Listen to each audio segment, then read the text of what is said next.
But sometimes I think we can't always understand what the order of service is. That always used to mess me up when my dad we'd go to church and things like that, and he would be able to flip and have the song already picked up in his hymnal that he was holding. This is pre-screen days, you know.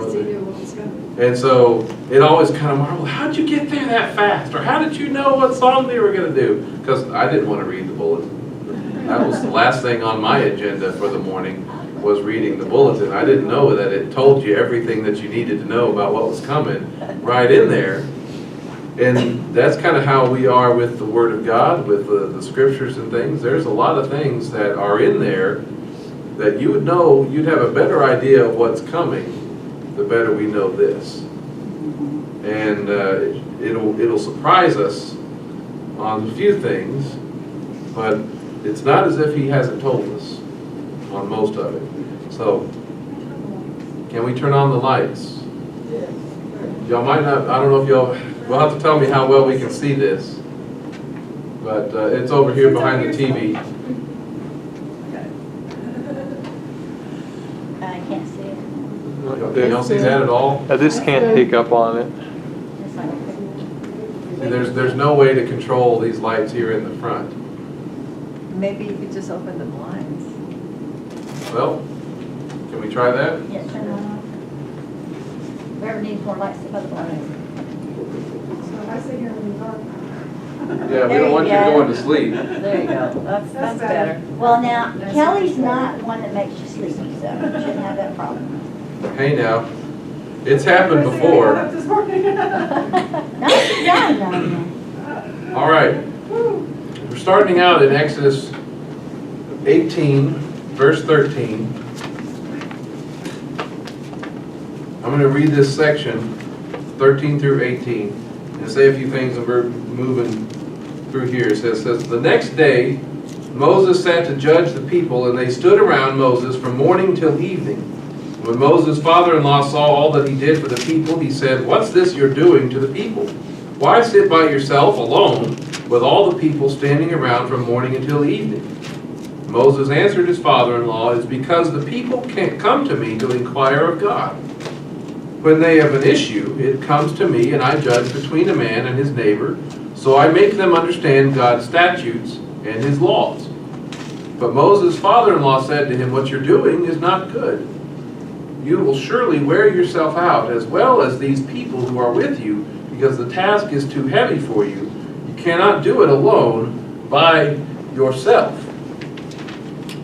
How much do you think that's a problem in the world where people are trying to do that same exact thing? You're trying to do too much by yourself.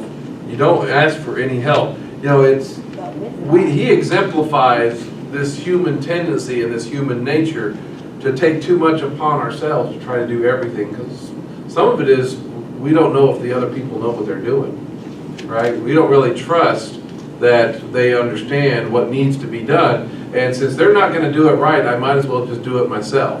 Well, that could also be an issue of pride. It could be an issue of pride, yeah. Vicky always tells the story about having to do the dishes with her brother, and she eventually this is probably what happened to me a lot, where he just pushes you out of the way, says, "Get out of the way, let me do it, because you're doing it wrong," right? We'll be here all night. Yeah, but he talks about it in the sense of there are two bad outcomes that come from this situation with Moses. The needs of the people essentially are not being met. That's the basic of it. There's so many of them. There's so many standing around waiting to have their case heard, their situation heard. How many of them do you think went home at the end of the Shabbat, at the end of the day, and hadn't had their issue addressed, and they'd have to come back the next day, if at all? So their needs weren't getting met. And then, of course, the second issue is that this is surely going to wear you out. This is Moses. This is not good for your health. And so the question is there a solution that can address these bad outcomes? And the solution is this one here in verse 20. He's talking to Moses and saying, enlighten them. And so who's the them in this statement? The crowd, the people. All of them. Enlighten them as to the statutes and the laws, and show them the way by which they must walk and the work that they must do. But you should seek out capable men of all the people, men who fear God, men of truth, who hate bribery, appoint them to be rulers over thousands, hundreds, fifties, and tens. So what's the solution? Get help, but pass on, teach the commands of God, right? Is that disciple? Yeah, it says, if you do this thing as God so commands you, then you will be able to endure. So Moses, you're not going to work yourself to death, and all these people will go to their places in Shalom.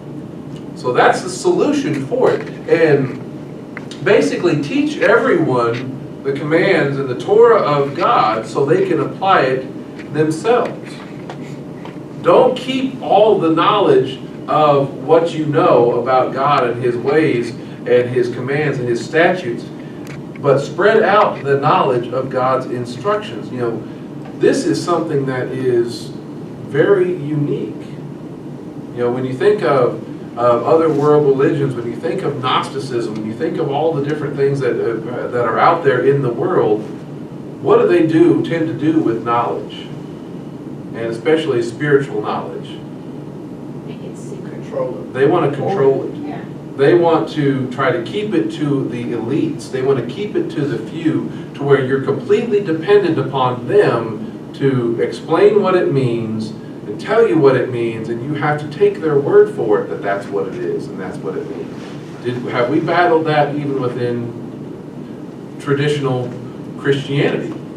Yeah, absolutely. It was illegal to put the scriptures in the language of the native speaking people for the longest time. People were killed because you had a copy of the scriptures that wasn't in Latin, for example. That was the Catholic Church. That was the Catholic Church, absolutely. Yeah, the others do it. But I They mean, don't have nowadays the it's, Bible, the same yeah, thing. nowadays I'm sure some people would like to kill us if we don't have King James. But we still have that kind of tendency within us. But we want to control and control knowledge and not spread it out. But his solution was, hey, enlighten them. Get this word out. Don't keep it to yourself, but show everybody. Show everybody. Teach everybody the way, the statutes and the laws, so they know what they're supposed to do. They know what they must walk. And when there are disputes, when there are issues, right? They have someone to go to. They have somebody to go to. There is a network, there is a setup of ways to address the confusion or the issues. And they look for leaders who have a couple of characteristics.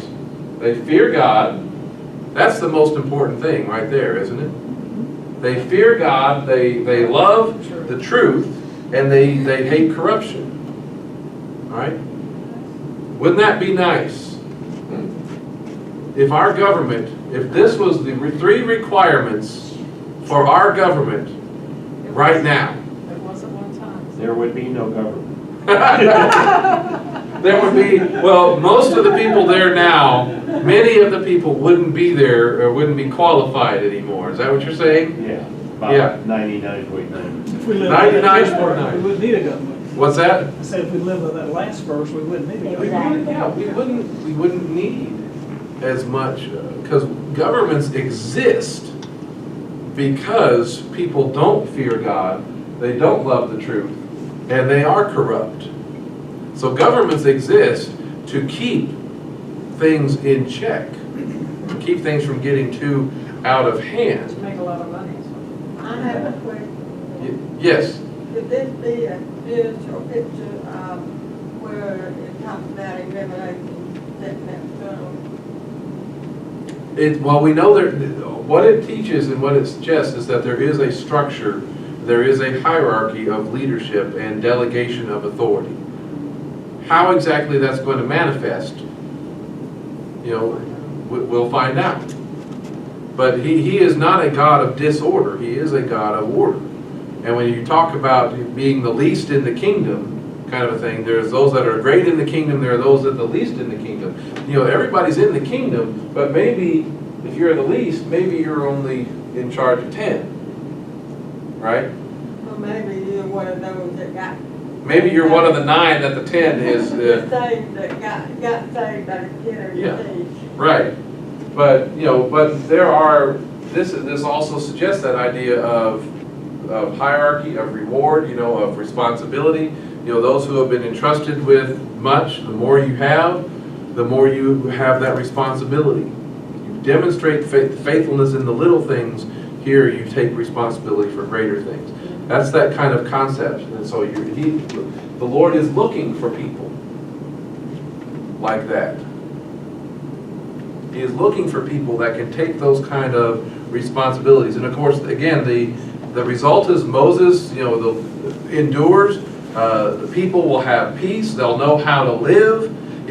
Citizens of the kingdom are going to know the way. That's the intent. The intent is that everybody knows the way.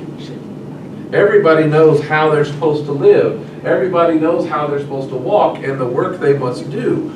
How are we doing on that? As the people of God, do we know the way we're supposed to walk and the work that we're supposed to do?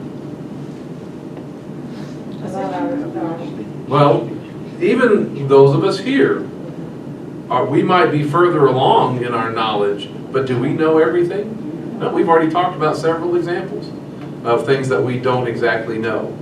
But we have the blueprint. We have the way is supposed to be described. And we shared these verses last week. Isaiah, a highway will be there, a roadway. It'll be called the way of holiness, and the unclean will not travel on it. It is for the one who walks the way. Fools will not go astray. Boy, that'll be a day. No lion will be there, no ravenous beast will go upon it. They will not be found there, but the redeemed will walk there. The ransomed of Adonai will return and come to Zion with singing, with everlasting joy upon their heads. They will obtain gladness and joy. That's the shalom that he was just talking about. And sorrow and sighing will flee away. Question. Yes. Says the unclean will not travel on it, but apparently the fools will travel on it. Well, yeah, if they are learning the way, the fools will be corrected. Those that are immature in their walk, this is the mechanism of correction. Unclean is somebody who's not been Not worthy. saved at all. Yeah, If they're, yeah. But the fool may be saved, but they're still not using the way. because again, the goal of this is that the fool will be corrected, and one day he won't be the fool. Right? Maybe the hope is that they'll one day learn the right way. Yeah. So now all of this is really about building people up. You're either one of the redeemed or you're not. But at that point, there are levels from which we can go and understand. But, so since we, obviously, as the people of God, we haven't been taught this for very long, most of us. So what we have this idea, stand in the roads and look, ask for the ancient paths where the good way is and walk in it. Then you will find rest for your souls. That was one of the things, like I said, Gabriel and I, we had the opportunity to talk to these Mormon missionaries, young men that came to our place last night, late afternoon, I should say. And rather than get bogged down in the minutia of the error of Mormonism and all that kind of stuff, one of the things that we were able to say is like, look, he noticed that we were Messianic. I said, I used to be a Baptist pastor. I used to have all these things, but the Lord opened us up and opened up our understanding and corrected us on some of the things that we believed and taught, things that we had inherited, things that we'd been taught all our lives. and had to be willing to say that, submit ourselves to the scriptures and make changes where there's necessary. And I was able to look to them and say, guys, you need to be willing to do that too. What did they say? Well, of course, they said, oh yeah, absolutely. Of course, they came expecting to be able to tell me how I'm wrong on things and wanted me to be able to make the change. But I said, you guys came to my house, I'm gonna tell you. You're right. Is this the same thing as it talks about in Hebrews, the 4th chapter, where it says, strive to enter into the rest, and the rest is, you find the rest from your. Well, there is a Sabbath rest that is to come, and that's really, in a lot of ways, talking about that millennial kingdom. That is, that 7,000, so to speak, of his kingdom come. But this, you can find rest when you know you're on his path, regardless of his your circumstances. That's the kind of, you can be at peace, that have that peace that passes understanding, regardless of where you are. But that sense of looking for the ancient paths. Of course, they had their scriptures, they had all those other types of things that they thought they could share or whatever else. And I was like, guys, you need to go back even further than Joseph Smith to be able to find, because no revelation will contradict what's already been written. Everything that you have in the scriptures that you have, and I named them off for them, says those things need to be submitted to what has already been written. And that you need to be willing to examine those and make changes accordingly.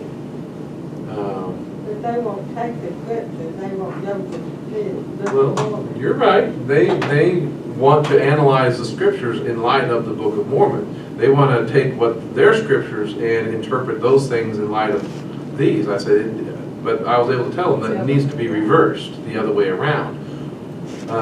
And so I was able to say at the end that, hey, you're looking at somebody who has changed radically my belief and practice already. And I'm willing to do that because this is what the scriptures say, and you need to be willing to do that as well. So that was just a part of it. But when we look at his word, this part here in Exodus, we talk about the Torah. Do I have this up here? The Torah is what? His instructions, right? The Torah is also that description of how to hit the mark. It's that we know that sin is how to miss the mark, or sin is missing the mark. The Torah describes how to hit the mark. And some of these things that we need to understand is that some of these things that it says about God, what does the Torah, the law, say about God and his nature and his character? It says a lot. Okay, this is the feedback time. What does the Torah, what does the law say about God? He wants relationship. Okay, relationship is very important, absolutely. He is holy and he wants us to be holy. He is holy, he wants us to be holy, yeah. Obedience. Obedience, well, yeah, okay. One of the things that I said is that our Redeemer does not leave us to wander in the desert alone. That's where they are right now. He has delivered them out of Egypt. He is steering them around the conflicts. He is delivering them, right? But now he says, okay, you've made it out. You're on your own. They've even been baptized. They've even been baptized. You're right. He doesn't want us to, doesn't leave us to just wander around and try to figure it out.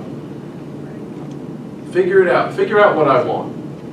Guys, how many times does that drive you nuts when your wife wants something but she won't tell you what it is, and but she expects you to know? Well, yeah. If you don't know. Of course you should know. If you don't know, I And don't know. so, she sends you to the store, I want something, well, what do you want? Well, I don't know, just pick up something. And you've got like 10 different things, like, oh man, whatever it is I pick, it's going to be the wrong thing. Right. See, you do pray for the rapture. Right? It's like, show me what she wants, Lord. Yeah. Surprise me. surprised me. I love that one. That's my favorite. But the notion of is that he's not going to leave you to figure it out, right? What he likes, what he doesn't like, what he wants, what he doesn't want, what offends him, what doesn't offend him, right? He's not going to try to make you figure it out. He doesn't leave us to wander around in the desert. Also, our Creator is willing to give His Torah to us and essentially not leave us without help. Right? Anything else? What else would you say the Torah reveals about Him? We talked about relationship, talked about holiness. He is supreme, he is uncreated. Okay. He has been from whenever time started, before. He is the authority Yes. to set what the parameters of right and wrong are, what the right way is. Anything else? He's Provider. intentional. He's intentional. It shows us where our sin is, so that we can avoid that by following him. Yeah. He is- What does it say about him? He is the same yesterday, today, and forever. Okay, Gary. Doesn't change his Well, mind. the giving of the Torah reveals in his love for his people. Love for his people. The writer of Hebrews says that if you are without discipline, then you're an illegitimate child. That word discipline, if you look it back up, can mean instruction. Mhm. A father or parents that love their children will instruct them. Yeah. That was the next one that I had. You know, that our Father believes that these are instructions that His people need, and He is willing to give them because that shows His love. Sorry to No, steal you're your no, thunder. That's great. That's great because how does Yeshua talk about it? It says when your son asks you for a fish, is a loving father going to give him a stone or a snake? You know, he uses those analogies, right? Is our Father going to give us instructions that are bad for us? Nope. No. No. But how much of traditional theology teaches that the Torah They're of meant to God condemn us. is bad for us? That's what the devil wants us to do. That's what the devil wants us to think. That's Absolutely. what the old God. He wants us to not trust the Father's instructions. Dad, you don't know what you're talking about, right? He'll take God's blessings and turn them around to look like curses. Yeah. And that's what I grew up with. That's what I grew up hearing. But that's for you, that's not for us. That's for them, that's not for us, right? That's the kind of stuff that but we've made the Torah, the law, the instructions of God into something bad, as if He is a father, that we ask for help, we ask for instructions, and He's going to give us the stone. He's going to give us the snake. That's what we've turned it into. And yet He is the judge, and here's the book by which He judges by. Yeah. This is the righteous path, right? So the Sunday church, they look at God through only the New Testament, and they unhitch themselves. They're doing the same thing that the Mormons and Jehovah's Witness and even cults are doing, because they can be, their story then becomes, I'm either the victim or Right, the hero, but I'm never the villain in need of grace. right. That's And you true. can't repent if you don't see yourself as lost. Yeah. You have nothing to repent from if you don't know what you did wrong. You know, so He is an instructor. He is the source of instruction. He is our Redeemer, who doesn't leave us to wander aimlessly around in the desert. But that also reveals, since this is a way, this is the way of holiness and such, that means who knows the destination? He does. Does He know how to get there? Yes. He knows what the goal is, and He knows how to achieve it. He knows the target, and He knows how to hit it. We're the ones that don't have all that information. All right? The Torah, what we read through these things, the instructions, the commandments that come up in chapter 20, do tell us that relationships matter, starting with the most important, which is our relationship with God. I am the Lord your God. Love the Lord your God with all your heart, soul, mind, and strength, right? And what's the second one? Love your neighbor as yourself. Does all the love our neighbor stuff, all the service of our neighbor stuff really matter if we don't love him? No, it doesn't. And that's where so much of our theology, the social gospel, all that other kind of stuff, where it makes the mistake. They think that if we just show love to our neighbor, then we're good, we're covered, we're pleasing God, but not really respecting him. Sounds like the tree of good deal. I mean, we're messing up. If we don't love God, then nothing that we do to serve other people really makes any difference, because we're not showing them the truth. Well, as far as God's concerned, without love, we're a sounding brass, tingling cymbal, we're just big noise, an Absolutely. irritating noise. An irritating noise, absolutely, yes. Okay, the Bible tells us that we must believe that God is good, Mhm. start with. Yep, And if you come to God and you don't really believe He's good, then you're not gonna get what you come for.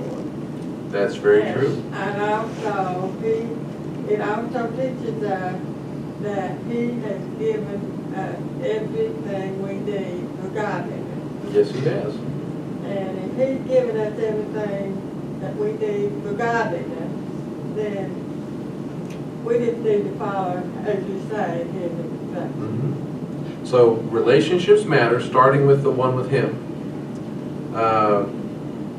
And he doesn't want his people deceived and going off in wrong directions. He wants them going in the right direction. As we look at in the scriptures, when he talks about the first one, he is jealous for our love and our devotion, isn't he? I mean, he says that in chapter 20. He says, "For I, Adonai, your God, am a jealous God, bringing the iniquity of the fathers upon the children of third and fourth generations to those who hate me, but showing loving kindness to thousands of generations to those who love me and keep my mitzvot, my commands." Right?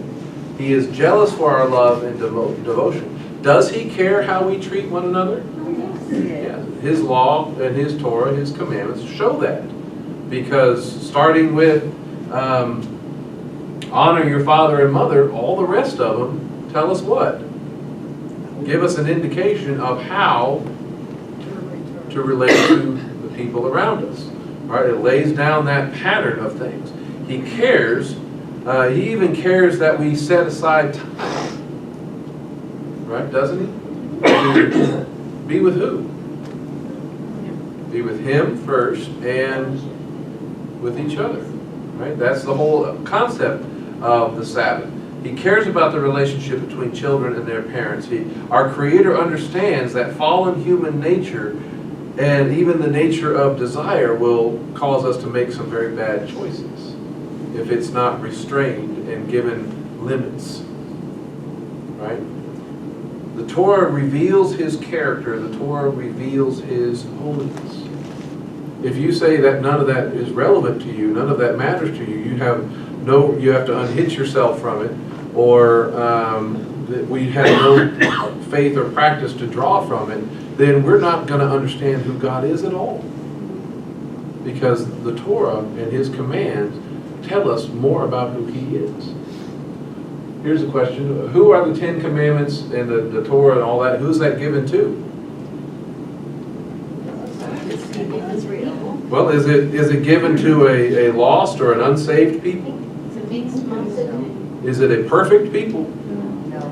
It's not given to perfect people, but it is given to a people who are redeemed. Yeah, it's not people who have never heard of Him or have never seen His power. Right? It's given to a redeemed people. People who have been delivered from what? Slavery. They've been redeemed from slavery. They've been moved from the kingdom of darkness into the kingdom of the Son. Who did that? He did. Right? He's the one that redeemed them. And so He is giving His commands to those people. Anyone who has been redeemed by God, He says, this is for you. Right? people who have seen his power, people who have been called to this covenant relationship, people to those to whom have received the promises. That's who he gives the commands to. The 10 Commandments are for people who he has saved. Right? Does it make sense to dismiss or walk away from them? Not at all. Does it make sense to say that that was for them, that's not for us? Sorry, are you redeemed? Are you saved? Or are you illegitimate? Right? Does it make sense to say, well, Messiah, he obeyed and did all that stuff, so I don't have to? That's what Baptists believe. That's what we say. You know, my older brother cleaned his room, so that means it's okay that I don't have to clean mine. How many of y'all would think that would work when you were growing up? No. Well, he did it just great. That means I don't have He to. did it perfectly, Yeah, so we didn't have to. right. You know, I used to think, in John where it says that he was the Word. Mm-hmm, He's the Word from the beginning to the end. mm-hmm. So if you want to do with that part of him, you cut it in half. Which half are you going to give away?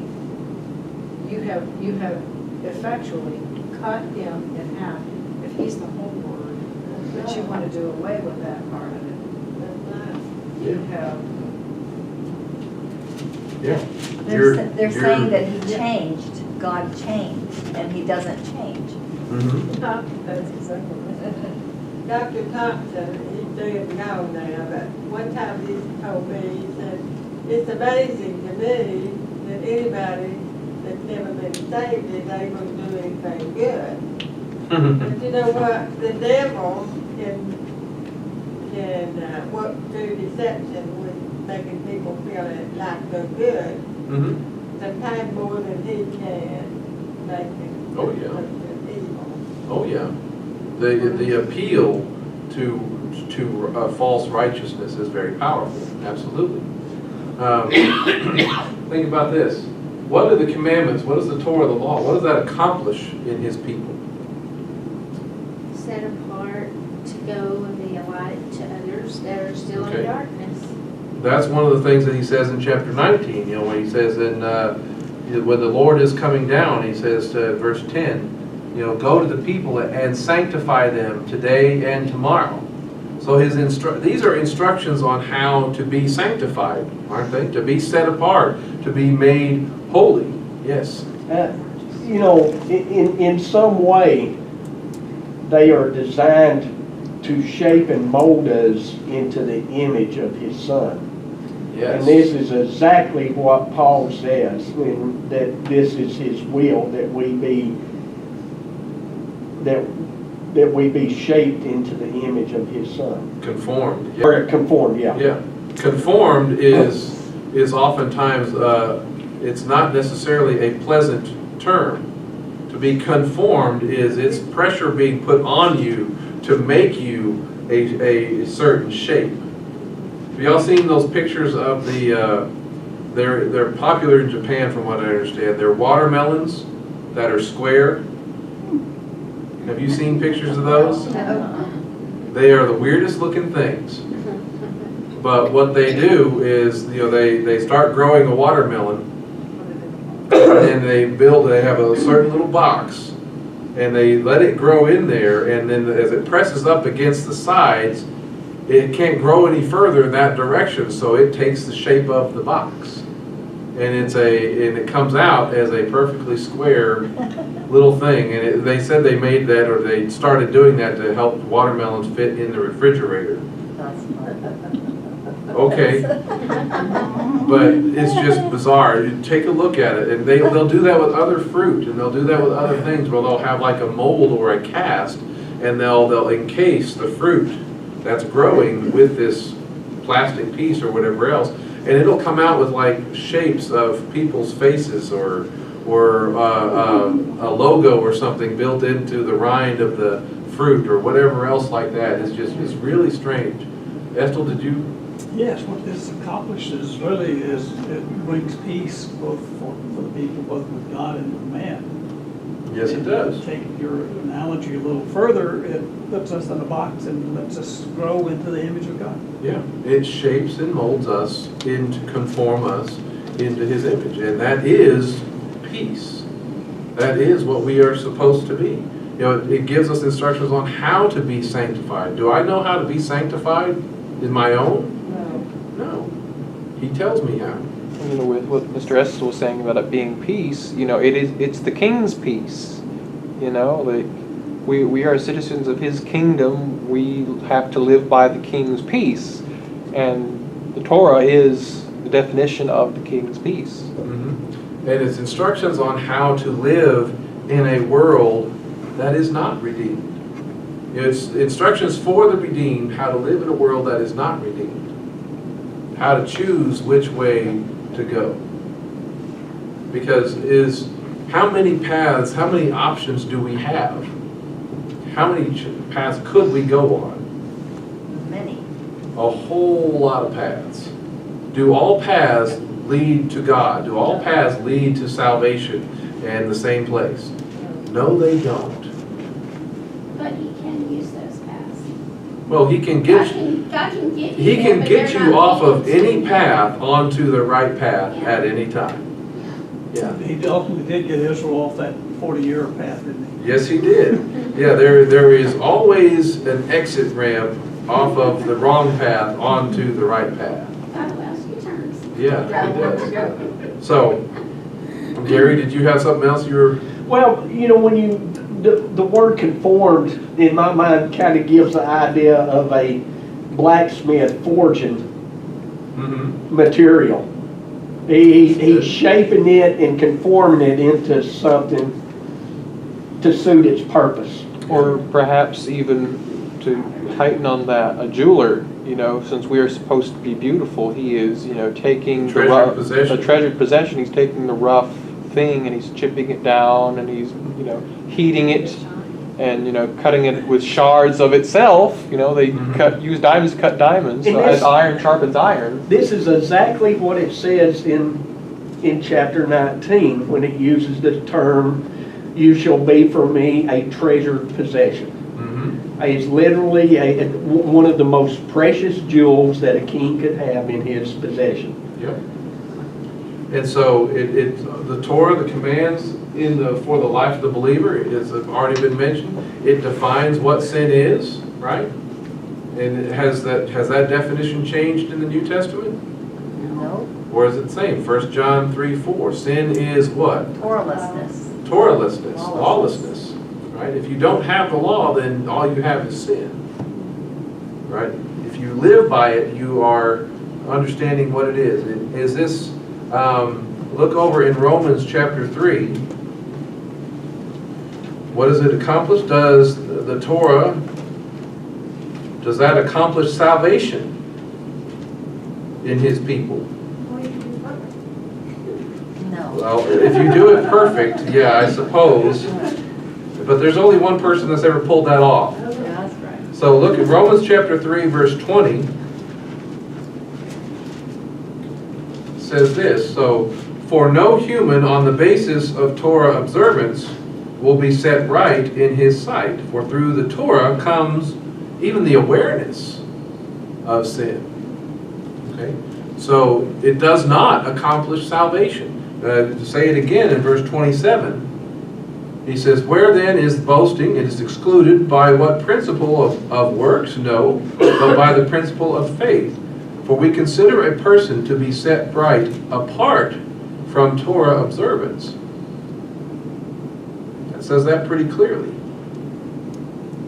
We are not, it does not accomplish salvation in us to keep it by ourselves. But so what is it for? What does it accomplish? It lets us know our need. It points us and directs us to Him, to Messiah. It is a part of the sanctification, being set apart, that being made holy. It is for the redeemed. If it doesn't save you, then it conforms you and changes you and makes you into His people. It also, some of the things that it does is look over in James chapter 1, verse 25.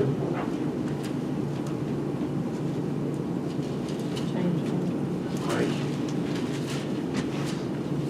Don't you hate it when you get to the very last page that you're wanting to turn and then you lose your spot? James chapter 1, verse 25.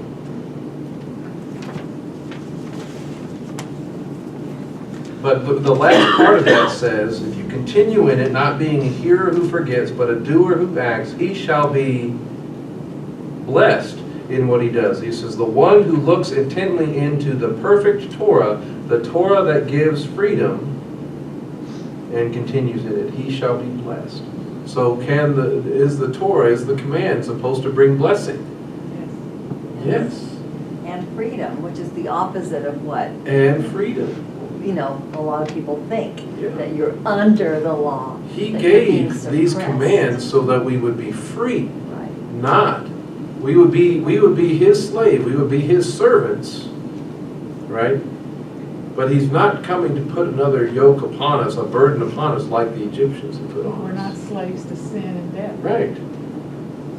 So his Torah is supposed to provide blessing, his Torah is supposed to provide freedom and to ensure that you have it. All right? Anything else on this section, on this part? You know, the devil plays on our minds when we're in the fire and God afflicted Mhm. with times and morning. And he tries to make us think that God does not love us, and he's not with us, and he doesn't care, and all these lies that he puts in our minds. Mm-hmm. So that's where putting on the full armor, putting on the helmet of salvation. Mhm. Resist those lies. And we have his word written on our hearts. Yeah. We're able to combat those lies. Yeah. Absolutely. What is Yeshua's relationship to the commandments and the Torah?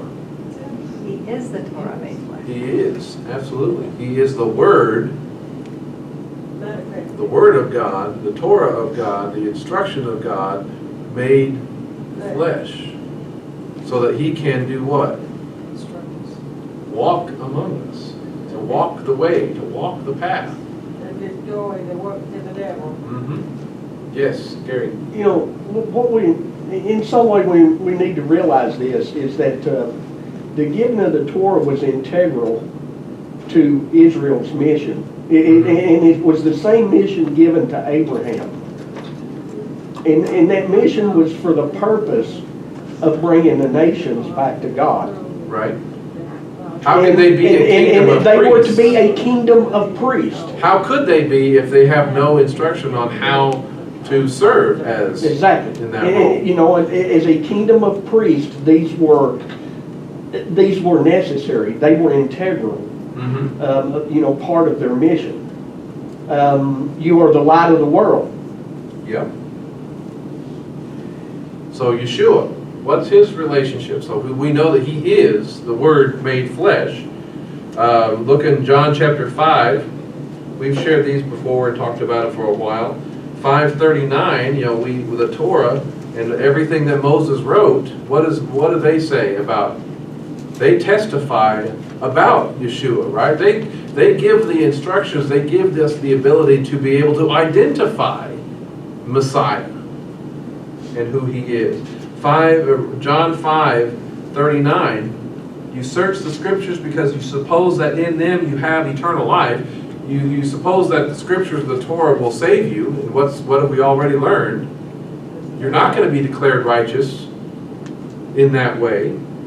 But it is these that testify about me. Yet you are unwilling to come to me that you may have life. Right? Then over just a couple verses later, verse 45, do not think that I will accuse you before the Father. The one who accuses you is Moses, in whom you put your hope. All right? Because you do not meet the standard, then it will be your condemnation. But if you were believing Moses, you would believe me, because Moses wrote about me. But since you do not believe in his writings, how will you believe my words. The Torah testifies about him. Does Yeshua obey or disobey the Torah? Always obey. You mean he doesn't deviate even the slightest? No, but he went against their mandate. Well, man-made commands are not the same thing, I right? know. Look over in John 15, Somebody about that. verse 10. All right, this is starting in verse 9. John 15:9. It says, "Just as the Father has loved me, I have also loved you. Abide in my love. If you keep my commandments, you will abide in my love, just as what? Just as I have kept my Father's commandments and abide in his love." All right? So Yeshua, does he obey the Father's commands? And the Torah is his commands. The Torah is his instructions. Yeshua obeys them. Are they bad for him? No. Came up with it. What is the promise of that? Go down to verse 23, I think. Verse 23, the promise says, "He who hates me also hates my Father." Okay, no, 24. I'm I'm sorry. sorry. Okay. "If I had not done works among them that no one else did, they would not have no sin. But now that they have seen and have hated both me and my Father." Keep on reading. So is fulfilled the word written in their scriptures, "They hated me for no reason." Okay, I'm in the wrong. Where are you talking about? 14:23. Okay, I'm in 15. Okay, I'm sorry. Go So to chapter 14:23. 14. Go to 14:23. If anyone loves me, he will keep my word. My Father will love him, and we will come to him and make our dwelling with him. That's his promise with all Yeah. that. He who does not love me does not keep my word. So related to that, so Yeshua, his relationship to the commandments, his relationship to the Torah, he obeys them. Are his teachings and the Father's teaching going to be in disagreement or in agreement? They're always going to be in agreement. Look in John 14, verse 10. It says, "Don't you believe that I am in the Father and the Father is in me? The words I say to you, I do not speak on my own, but the Father dwelling in me does his work." So the words and the things that Yeshua says, the words and the things that Yeshua teaches are whose? The Father's. They are the Father's, right? Down in 23 is where we were just at. "If anyone loves me, he will keep my word. My Father will love him. He will come to him and make our dwelling with him," right? "He who does not love me does not keep my words." Because why? As we just read, his words are the same as the Father's words. All right? His teachings and the Father's teachings are in agreement. If Yeshua's instructions nullify or contradict the Father's instructions in his Torah and give people a new law and a new way to live, are there consequences to that? He would be a false prophet. He would be a false prophet. Right? That was one of the conversations we had with the Mormon men, the other day. If something comes along and changes or alters and gives you a new way to live and new commands to live by, then you fail as a prophet. Doesn't matter all the miracles that you do. Right? So if they do, if as we sometimes say that he has given us a new command, yes, Yeshua says that, but does it mean what we say it means? No. You know, a new command I give you to love one another. Well, is that really new? Did the Old Testament never say that? Sure it does. All right. So, Maybe it was new to them. well, sometimes we do need reminders of that. So he obeys it. His teachings and the Father's teachings are the same. He also doesn't come to abolish it, but to do what? To fulfill it, which means what? Teach it correctly. To fully or correctly teach it, preach it, proclaim it, to pass it on to everyone else, to instruct everyone else in it, which is what Jethro was saying to Moses at the very beginning.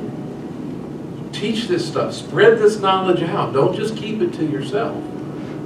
Okay?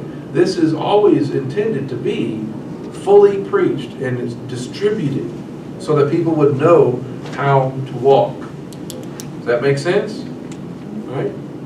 Did you have something? I did. When the stuff you read in John 5, Mm-hmm. it talked about the scriptures testifying about him. Mm-hmm. In some ways, is another way of saying in Colossians 2, these are a foreshadowing of things to come, but the reality is Messiah. Mm-hmm. You know, we tend to think of shadow as a bad thing or not the real thing, right? So it's not good enough. Mm-hmm. But they're a reflection of him. Mm-hmm. And so if If the commands They're are bad, if the Torah is bad, you're saying things that Yeshua is bad. they're testifying about him, you know? And so in order to be, we've talked about this before, in order to be in his shadow, you've got to be pretty close. Yeah, you have to be close to be in his shadow. You can't be a mile away and in his shadow. And these are not, we're not covering every possibility here, just as a reminder. There's more we could say. What about Paul? And that's one of the big issues. What's Paul's relationship to the commandments and the Torah? He taught people not to worship God according to the law of Moses. That's what it says in there. That's what we say he says. Well, that was the false accusations made against him. So did Paul himself keep the Torah, the Yes, Sabbaths he and the did. feasts? Yes. Yeah, you can't read the book of Acts and not hear him say, I need to get back to Jerusalem for what? The feast. For the feasts. Right? He taught in the synagogue everywhere he went. He taught in the synagogue.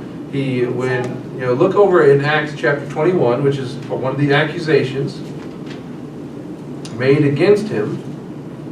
See, even so much of traditional theology is speaking the voice of the accusation against him. Acts chapter 21,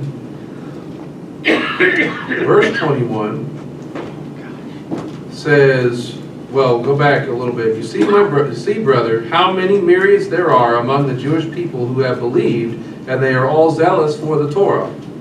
They have been told about you that you teach all the Jewish people among the Gentiles to forsake Moses,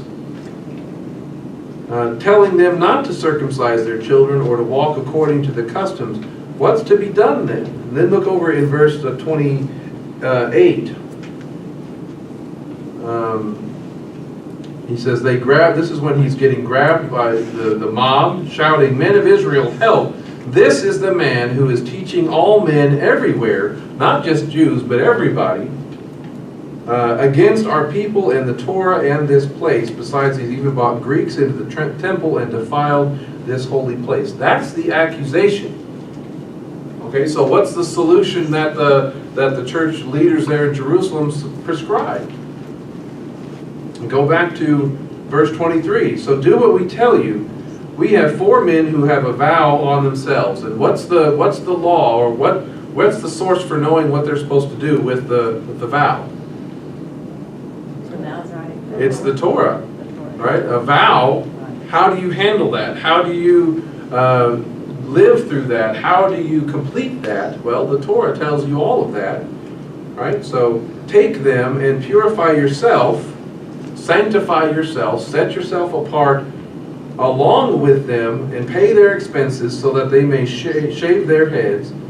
That way, all will realize there is nothing to these things that have been told about you, but that you yourself walk in an orderly manner, keeping the Torah.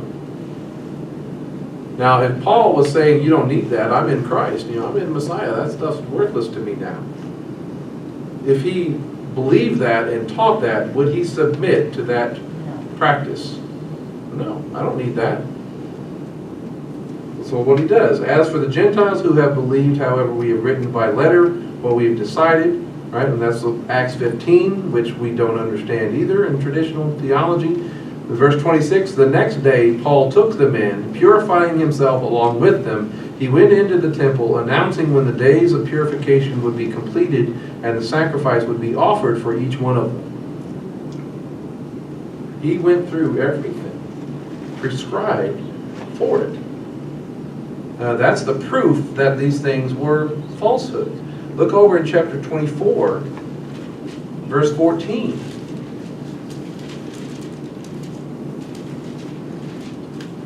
This is when he is before Governor Felix. He's been arrested. He's been in prison for a while. Verse 14, he says, "But this I confess to you, that according to the way," which he's identifying as faith in Messiah, which they call a sect, he says, "I worship the God of our fathers, believing everything written in the Torah and the prophets." Now wait a minute, how many years are after the crucifixion and resurrection are we talking about here? Probably 25, 30 years. Yeah, 2 to 3 decades after Messiah has been resurrected. He's still saying, "I believe everything written in the Torah and the prophets." Yes? I'm really glad you brought that verse up, because that was one that was heavily on my mind. Mm-hmm. And, when he, his perspective of the Torah. And is it belief as in just, I know and I understand this stuff? Or is belief as in, for a Jewish person, belief always says what? An action, they follow it. Walking it out. It's really a goal for us. But as he's well. just a Jew, that's why he does it. Huh? He's a Jew, that's why he does it. But you don't have to. Well, Kelly, what's interesting here is the word sect that they translate sect here. Mm-hmm. Everywhere else is translated party, as in the party of the Sadducees, Okay. or the party of the Pharisees. But here they connect it negatively. Mm-hmm. Why?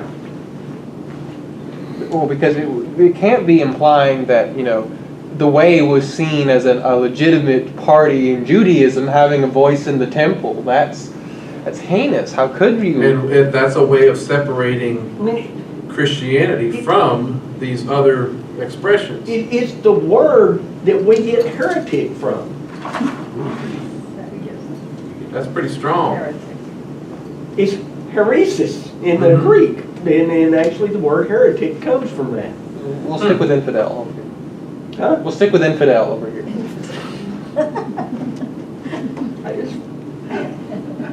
All right, moving on. Look at chapter 26, verse 22. Heretic. Yep, there you go. 22? Chapter 26, this is where he's before King Agrippa. Again, we're talking 2 to 3 decades after the resurrection. 26:22 says, "Since I have had God's help to this day, I have stood here testifying to both small and great. I am saying nothing but what the prophets and Moses said was going to happen, that the Messiah was to suffer, and that being first to rise from the dead, he would proclaim light to both our people and to the nations." Right? The things that Moses said, the things that Moses was written, is supposed to be taken and proclaimed to the nations. Right? Now go back to chapter 25, verse 8. This is where he's about to appeal to Caesar. He's brought in, he's said before these leadership, he says in verse 8, Paul said in his defense, he says, "I have committed no offense against the Torah of the Jewish people, or against the temple, or against Caesar." The accusations that has been made that he is saying, you guys don't need to worry about that stuff anymore now that you're in Messiah. It doesn't matter whether you're Jew or Gentile. You don't have to worry about it. Is that true? No. According to Paul's own words? No, it's not. Look in Romans chapter 7, verse 11.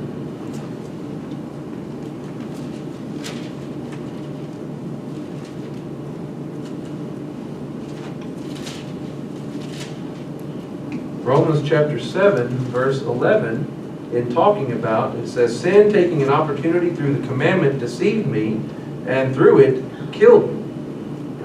The commandment is the problem with the commandment. No. So he goes on and says, so then the Torah is holy, and the commandment is holy and righteous and good. There's nothing wrong with the commandment. There's nothing wrong with the Torah. There's wrong with me, my flesh. That's the problem. All right? 1 Timothy chapter 1, verse 8 says, the Torah is good if one uses it lawfully. The law is good if it's used lawfully. What does that tell you that can be done? Can the Torah be used unlawfully? Oh, yeah. Absolutely it can. And it can be oppressive. That's some of the things that have come up to make it a burden.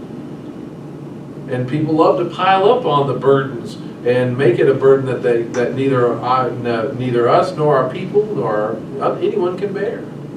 Yeah, that can be done. But if it is understood and put into practice lawfully, correctly, then is it good? Yeah. Look back in not only in 1 John chapter 4 verse 3, Romans chapter 3 verse 20 gives Paul's opinion about what the Torah does. For through the Torah comes the awareness of what sin is. Okay? Torah instructs and tutors us. He points us to Messiah, our need for Him, and tells the story of His redemptive plan. We wouldn't know what the plan was to redeem us without what Moses wrote. Torah, as we talked about before, is not a matter of justification. That's Paul saying that. But instead, it's what conforms us and molds us and makes us. And at the end of chapter 3, the last verse in chapter 3, 30, he says, since God is one, He will set right the circumcised by faith and the uncircumcised through faith. Do we then nullify the Torah through faith, through faithfulness? May it never be. On the contrary, we establish, we uphold, we stand with, we walk in the Torah. That's Paul's opinion. We have a great misunderstanding of what the Scriptures really have to say about all of this. Then you think about this. What do the commandments really invite us to? When you're looking back in Exodus 20, when you look at the 10 Commandments, I am Yahweh your God. I am Adonai your God, who brought you out of the land of Egypt, out of the house of bondage. Right? What does that invite you to understand and to know? The relationship. And He's a God who redeems you. It invites you to know a God who cares for you, as opposed to what are the other gods, or what are they like? They are the ones that put you in the land of Egypt. They are the ones that enslave you. They are the ones that punish you and make your life miserable, right? That capriciousness. I mean, you read about all the other deities that are out there. Man, they will wipe you out just for fun because they're bored. All right? So you are free to have a relationship with Him. And no other gods before me. What is that inviting us to? To recognize that I am the Lord your God and there is no other. Mm-hmm. Recognize that He is and there is no other, right? He's first. Believe in me. What's that? Believe in me. To believe in Him, absolutely. Well, we're created to worship. Created to So worship. when we find our Creator, then we have fulfillment and we can grow up in Him. Mm-hmm. We have to come to the blood of Yeshua, and then we grow up by His teaching. Let me put it like this. How many bosses do you like to have at one time? done. telling you, well, how many people do you like telling you what to do and how to do it? It depends. Besides none. Assuming we have a boss, but do you want to have 3 or 4 different people all telling you a job to do and telling you a different way to do it? It gets confusing. It gets confusing. You have divided, which who do I listen to? Divided loyalties. If you said you'll have no other gods before me, you're free to have only one to answer to. There is not a myriad multiplicity of gods that you have to worry about. If I do this for this one might get mad at me. Right? So you're free to answer only to one. No idols. Don't making them in the form of anything else. You're free from worshiping the creation. Right? And you're free from lowering yourself, debasing yourself before and below what God has put you above. You realize that? Hasn't He given us a higher status, a higher position than the animals, than the created order? Aren't we higher up in that chain? We're supposed to have dominion over that, right? If you don't misuse His name, what are you free to do? Exalt His name. Doesn't that mean that there's a way to use His name properly? Exalt His name. Yeah. Right? Does He want us to use His name properly? Yes. Yes, in worship, in glorifying Him, in remembering the Sabbath. What does that invite us to? What does that free us up to do? To worship Him? Time to worship Him. To rest. To focus on those relationships with Him. Focus on relationships with our families. Right? He sees that's an important part of life that you need to make sure you set aside for. When you honor your father and mother, what is that inviting us to? Long life. Blessing, long life, right? Well, gratitude. Building up the importance of family. Yeah, you're thankful. And doesn't it invite us to be honorable? Doesn't it encourage us to be a parent that is honorable and worthy of that? Because you may have grown up and realized and thought that, hey man, I had a hard time honoring my father and mother because they weren't very honorable. And so it's inviting you and each one of us to, I want to be someone who is honorable that my children would honor. All right? Murder, do not murder, or what does that invite you to? To life. To value life, right? It doesn't say do not kill. Yeah. There's a you're right. difference between killing and murder. Yes, there is. Murder is on purpose. Murder is intentional with malice and everything else. So you are free to value life, but what does that also give you freedom to have? What does it say about your life? That your life is also to be valued, right? What about adultery? What is that inviting you to? Fidelity, right? Not to betrayal. You're free from betrayal. You're free to be faithful to your spouse and honor to your spouse. What about stealing? Do not steal. What are you invited to? What are you? Ask the Lord for what you need. To trust in Him to provide for you, yes. To have, what does it say about your property and your things? They're They're all valuable. His anyway. Well, they're all His, absolutely. But you are, that invites us to say property and things are protected and respected. That's why there's don't move boundaries. And that includes, that idea of not moving boundary stones falls underneath into that. And contentment. If you're false witness, what is that inviting you to? What are we free to in that? Stoning. I don't think we're free to stone, Well, if you're going up my door, you can. but as opposed to speaking falsely, what are we invited to do? Speak truthfully. Speak truthfully. right? And love. And then what about coveting? What are we invited to in not coveting? Be satisfied with what the Lord gives you. Contentment. I can ask God- Regardless of what your circumstances I are. can ask God for my blessing. I don't need or want somebody else's blessing. I don't have to have what everybody else has. I have you, You could have more than what everybody. which is maybe more than what everybody has. See, all of this stuff, this is not stuff that's bad for us. This is stuff that's good for us. This is stuff that we need.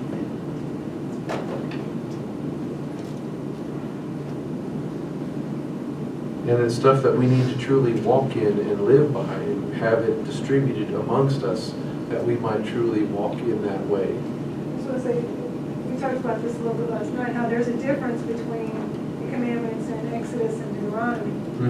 Which, and the difference is with Shabbat.